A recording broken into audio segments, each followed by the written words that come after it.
চলো তোমাদেরকে দেখিয়ে দিয়ে আজকে দুপুরবেলা কি কি রান্না করেছিলাম। তো এখানে করেছিলাম ভাত, এখন মা, আমি, মামুনি আর বাবা চারজনে খাবো। বর সকাল সকাল লুচি তরকারি করে দিয়েছিলাম, ও খেয়ে চলে গেছে, বললো অফিসে গিয়েই খাবে, দেরি হয়ে যাবে না হলে।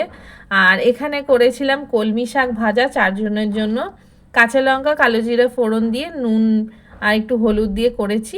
ভালো লাগে, যে কোনো গরম ভাতে শাক ভাজা দারুণ লাগে খেতে।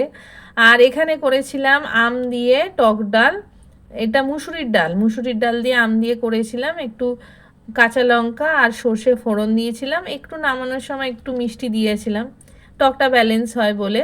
আর ভালো লাগে টক ডাল খেতে, মাঝে মাঝে একটুখানি খেলে ভালো লাগে।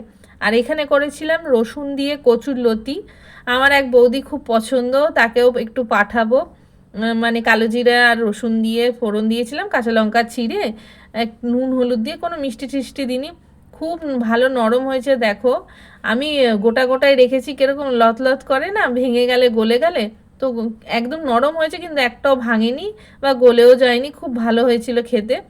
আর এখানে করেছিলাম দেখো 1 গামলা মাছের ঝোল, যেহেতু সবাই খাবো, দুবেলার জন্যই করেছিলাম। বড় বড় করে আলু কেটে জিরে আর তেজপাতা দিয়ে পরে সম্বার দিয়েছিলাম, কারণ এরকমভাবে খেতেও খুব ভালো লাগে। প্রথমে আলুটাকে ভালো করে কষিয়ে মশলার সাথে, তারপরে জল দিয়ে মাছ সব সেদ্ধ করে নিয়ে নামিয়ে জিরে তেজপাতা দিয়েছিলাম, তেল দিয়ে সম্বার দিয়েছি। খুব ভালো লাগে খেতে, এরকমভাবে করে খেয়ে দেখতে পারো, অন্যরকম হলো।